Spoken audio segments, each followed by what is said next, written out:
And let's remember this, the expansion of government at home has implications abroad for our country. You know, this growth in our government is being funded by borrowed money. And almost half this money is held in foreign countries. In fact, one of them, China, every time we say something they don't agree with, they remind us of that. The good news is that it didn't take long for the American people to figure all this out.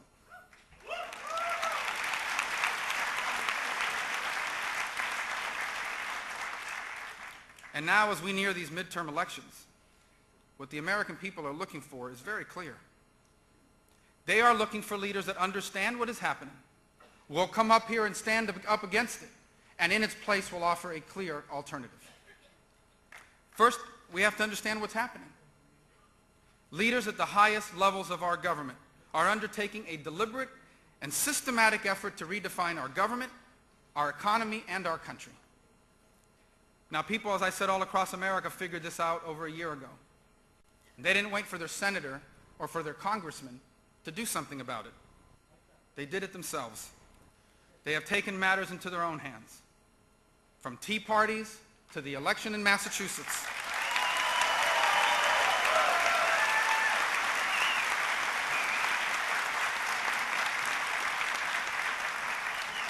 From tea parties to the election in Massachusetts, we are witnessing the single greatest political pushback in American history.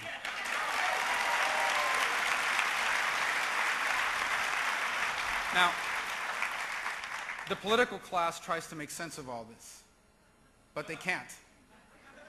Because never has the political class or the mainstream media that covers them been more out of touch with the American people than they are today.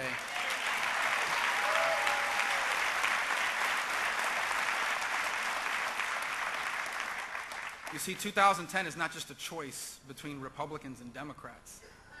It's not just a choice between liberals and conservatives. 2010 is a referendum on the very identity of our nation.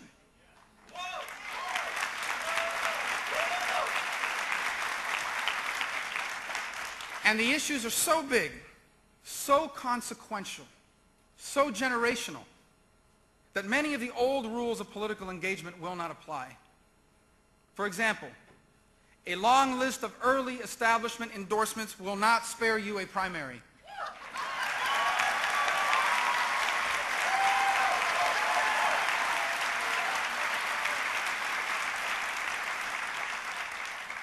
Clever one-line slogans aren't going to spare you the need to discuss policy issues in detail.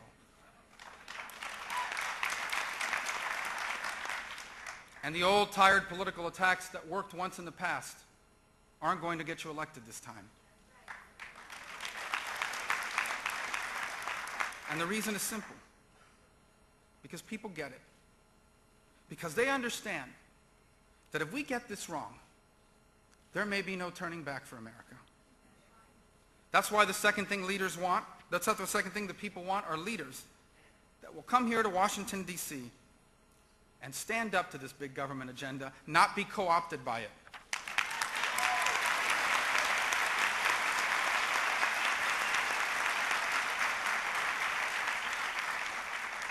After all, the U.S. Senate already has one Arlen Specter too many.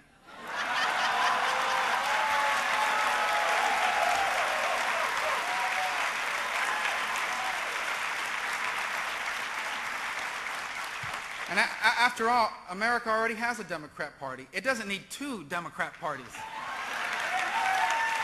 Now, look, it's true, Americans do want leaders that will come to Washington, D.C. and work together to get things done. But that comes with a very important caveat. It depends what they're trying to do. If they're working to lower tax rates and simplify the tax code, they want us to work together. If they're working to get control of a runaway federal debt and annual deficits, they want us to work together.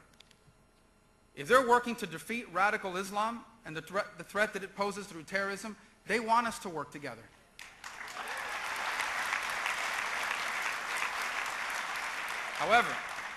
However, if the goal is to abandon America's free enterprise economy, if the goal is to convert America into a submissive member of the international community, If the goal is not to fix America, but to change America, then they want leaders that are going to come up here and fight it every step of the way.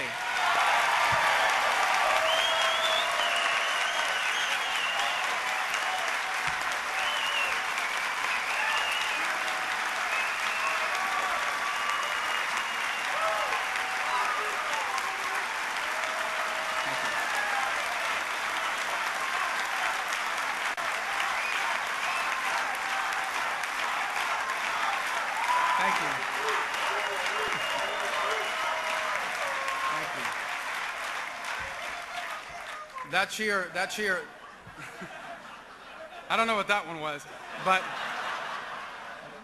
that Marco cheer always worries me because I'm always afraid someone's going to start screaming polo, and then it'll mess up the whole...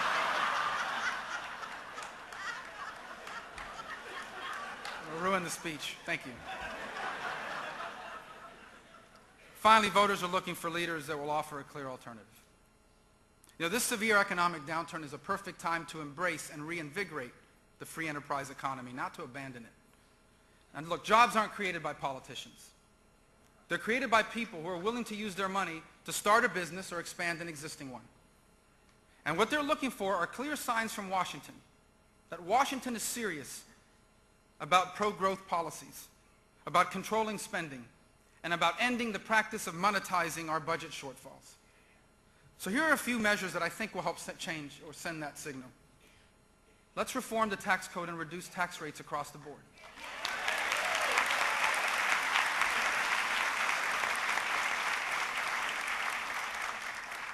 Let's eliminate double taxation by abolishing the taxes on capital gains, on dividends, on interest.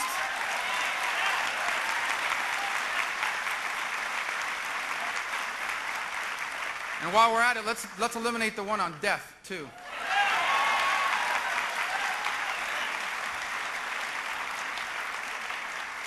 Let's significantly lower the corporate tax rate so it once again is competitive with the rest of the world.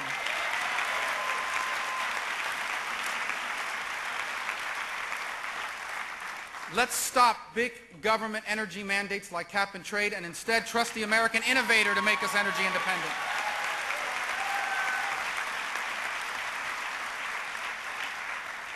Instead of having the federal government go out and open an insurance company, let's make a series of simple changes that puts the consumer in charge of healthcare spending in America.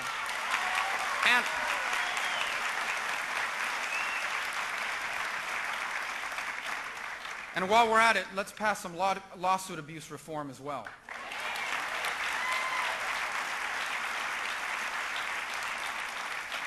And finally, let's undertake serious measures that show that we are serious about getting control of our federal national debt. Now, Americans are also looking for clear alternatives on the issues of national defense. As I said earlier, there is no greater risk to this country than the risk posed by radical Islamic terrorists. Let me be clear about something. These terrorists aren't trying to kill us because we offended them. They attack us because they want to impose their view of the world on as many people as they can, and America is standing in their way.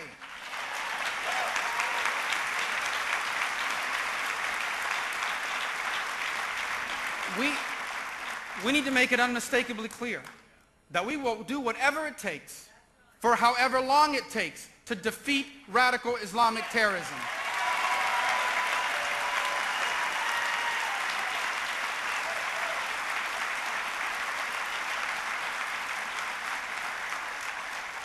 We will punish their allies like Iran.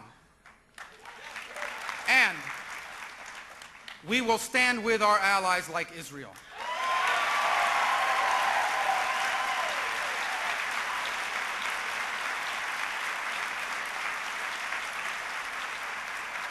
We will target and we will destroy terrorist cells and the leaders of those cells. The ones that survive, we will capture them. We will get important... Remember the Marco Polo thing I told you?